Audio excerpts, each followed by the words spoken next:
I saw her before she saw me. A mother cat sat beneath the old village staircase, body curved tightly around herself.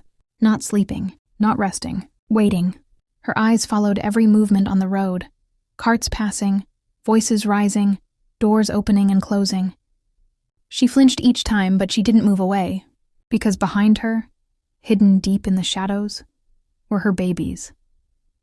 I heard them before I saw them.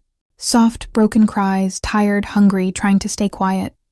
The mother turned her head toward the sound and leaned back protectively, pressing herself closer to the darkness. Her body was thin, her breathing slow and careful. She wasn't scared for herself. She was guarding time. Time until danger passed. Time until someone kind appeared. Time until her babies could survive one more hour. I knelt down slowly, keeping my hands open. She watched me, not angry, not threatening, just exhausted. I placed my FourPawFriends soft blanket nearby, far enough not to frighten her, close enough to offer warmth. She didn't rush. She looked at the blanket, then back at the shadows where her babies hid. After a long moment, she stood up, not to run, but to guide. She stepped aside just enough for me to see them, tiny bodies pressed together, eyes barely open, holding on. That was her decision. Not surrender, trust, a mother choosing help, because love alone wasn't enough anymore.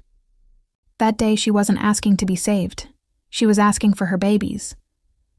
I placed the bowl down slowly, not close to the babies, not far from her, just within reach.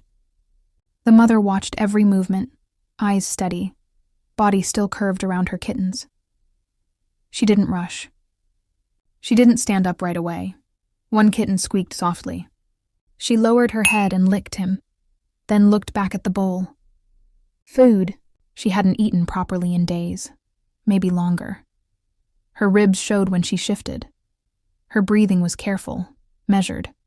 Still, she didn't move, so I waited. Minutes passed. The village noise faded into the background. Footsteps, voices, a distant cart rolling by. Finally, she stood up.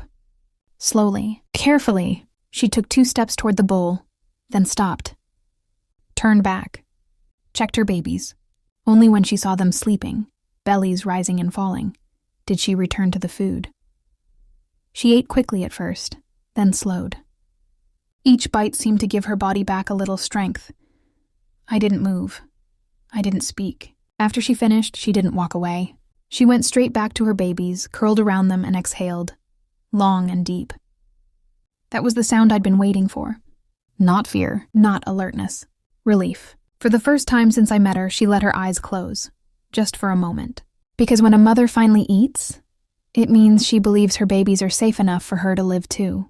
That day, she chose to nourish herself, because someone was finally helping her carry the weight. I tried to move the blanket closer, just a little. The mother didn't growl. She didn't hiss. She simply stepped forward and placed her body between me and her babies. Not aggressive, protective. Her legs trembled as she stood there. Hunger had weakened her. Exhaustion weighed her down.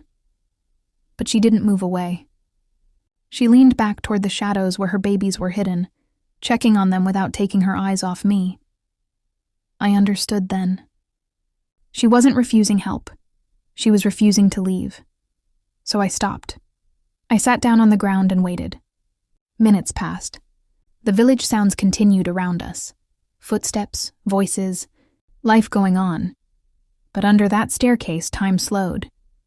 The mother finally relaxed enough to lie down, curling herself around her babies again. One tiny kitten crawled closer to her chest.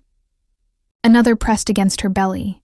She licked their heads gently, again and again. That was her answer. If help was coming, it had to come with her, not instead of her, not without her. I moved the FourPawFriends soft blanket slowly beneath all of them, keeping them together. She watched carefully. Then she lowered her head and rested it on her babies.